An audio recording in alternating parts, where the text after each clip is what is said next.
We are Emma and Millie, and this is our channel, A Million Miles and Counting, as we are going around the massive country of Australia in our 4x4 Luna. Last week we were on Maria Island and we just absolutely loved it there.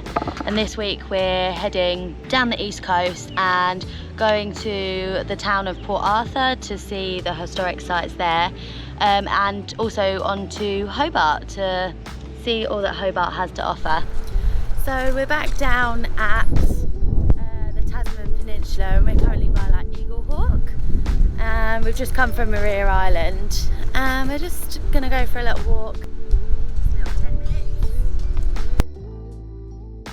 So it's saying that the tessellated pavements were formed by kind of a marine basin that then filled up with like clay, and then over time the salt has gone in between the cracks and created like these individual squares all over the floor.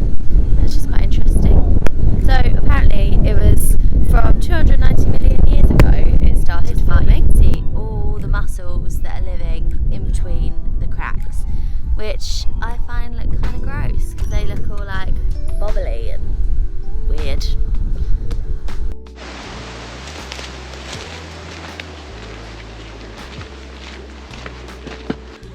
Oh my gosh.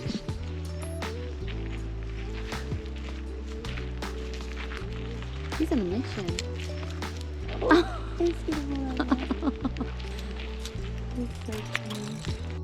So we were just kind of complaining that the barrier's so high, and then we came to this and thought that that's probably why. It's a long drop. It's like up to our chin. Yeah. It's a long way down. Yeah, don't want to be stumbling down there by accident. Find a trap. Millie being reckless and standing on the barrier. I trust it. This is the Tasman Arch. All of this over there is the Tasman National Park, and we're just kind of at the Tasman Peninsula, and we went diving over there the other day and we saw the seals. This is our campsite for the night, and as you can see we've got a beautiful beach view down there. It looks lovely, so I think we'll go for a little walk before we have our dinner. Yeah, it's nicely in the sun.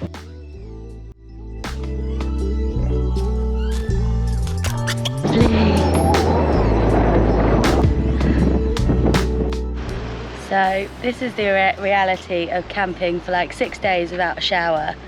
Your hair just gets incredibly matted. Yeah. It's just.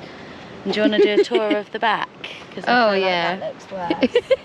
There's like a division. Yeah, this bit's just like this top layer. Don't know. And then there's bottom. Yeah. And Millie's is just very big. But having curly hair like this, you can't brush it in between washes because otherwise I just end up with a frizz ball. So yeah. So we left our campsite this morning on the Tasman Peninsula, and we're just heading to Port Arthur, which was a convict site where they kind of had a prison here and stuff when British convicts were sent over here in like the 1800s. Yeah. Transportation of convicts, 1788 right through to 1868, around 170,000 convicts were transported down to the colonies from England. Port Arthur was not the destination of the average convict, not at all. But continue to break the law, and many of these blokes do, so many of these convicts continue to commit crimes, usual stuff, fighting, stealing, drunkenness, trying to escape, murder, matters not, go before the court, set sentence for their crimes, then and only then might they be sent down here to Port Arthur, because Port Arthur was in fact a maximum security prison for secondary offenders. Women would be sent directly to the female factory, and of course that's where the women will have to do all the domestic servant work, be farmed out to families as servants and domestics doing that hard work there. That's just the lot of the woman. In fact, young girls, 12, 13, as soon as they can be married off, they are being married off. This would have been one of the servants' houses. Yeah, this was where female servants would have been kept.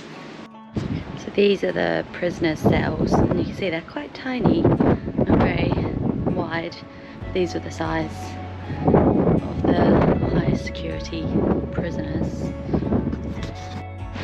So this building here was built as the asylum, which was to house all the people that had gone insane in the separate prison, where they were put in solitary confinement in the dark for days.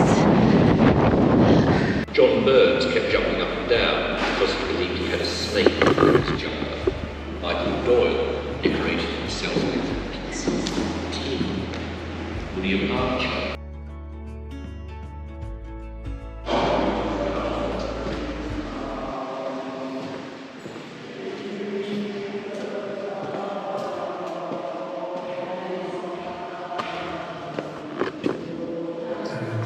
Oh fuck. What's that noise? Didn't like that. Ooh.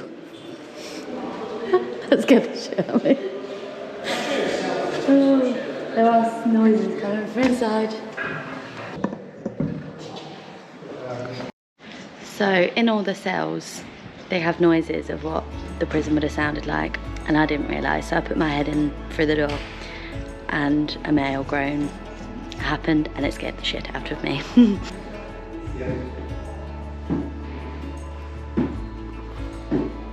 So in this prison they had to wear this mask so that other inmates wouldn't know who they were.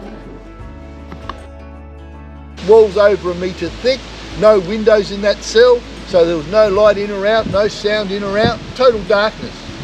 They could spend up to 28 days locked in the punishment cell, fed only on bread and water.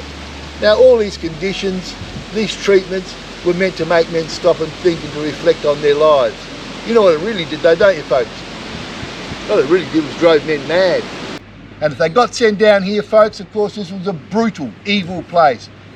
If they got sent here, faced with strict discipline and harsh punishment. If they did anything wrong here, they would be punished, and of course punished relentlessly. These were the individual places where people could come to worship, so they couldn't see other prisoners. So that they were kept separate at all times, as well as wearing that face mask. And they have intentionally set up weird noises all around this place in like speakers in the ceiling. Like that. And it sounds like someone's in here and it's creepy.